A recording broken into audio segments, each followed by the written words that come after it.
In this module we're going to look at doing commission adjustments. Now I know that a commission adjustment makes the average finesse bear's head spin, but we can avoid commission adjustments by just doing a couple of simple steps.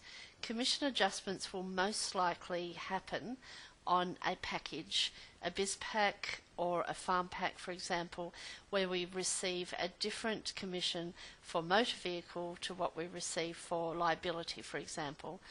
The best thing to do then is that when you get your quote, because we're talking about manual policies, when you get your quote from your underwriter, ask them to include the commission figure.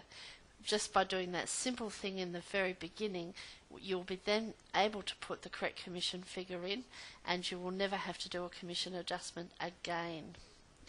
However, for the ones that we've done in the past, where we've got a package, for example, and we have an incorrect commission, the policy has been paid, so therefore we need to do a commission adjustment.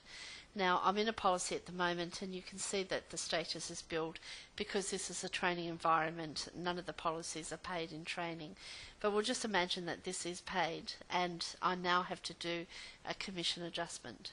So the steps are, click onto Deep Copy, come over to the status and select Adjustment as the status, and make sure under Substatus you choose internal adjustment so that you can uniquely identify commission, FSL, stamp duty adjustments from your normal workers' comp or marine adjustment. Tab, and come down and place in 1 cent as the base premium. Now that's why these adjustments are called generally 1 cent adjustments, because you're putting 1 cent into the base premium, and the reason why we need to do that is that we cannot post a policy that has a 0 base premium. So now we come down to commission, and we need to work out whether we're paying back commission or we're taking more commission. So in the case where I originally took too much, I took $200, I should have only taken $150. In that case, I have to pay out. It's coming out of my pocket, so it's a negative amount. And then what we can then see is net premium to underwriter is a positive amount, so it's coming out of my pocket and going into the underwriter's pocket. But if the alternative was true, if I hadn't taken enough, I took 150 and I should have taken 200, then the commission will be a positive figure, in which case it comes out of the underwriter's pocket instead.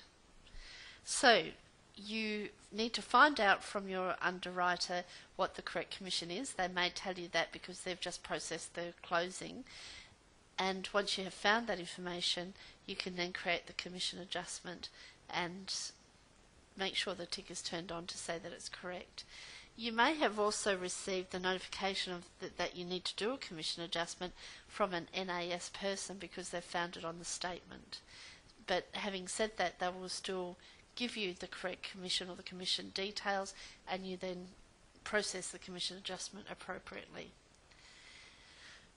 If you did receive the notification from the underwriter, then what you must do is you must send that notification from the underwriter through to GI so that they can use that to verify the figures, because we're paying money out of a trust fund, or we're making adjustments to the trust fund depending on what figures you've typed in there, and we need to verify that they are correct.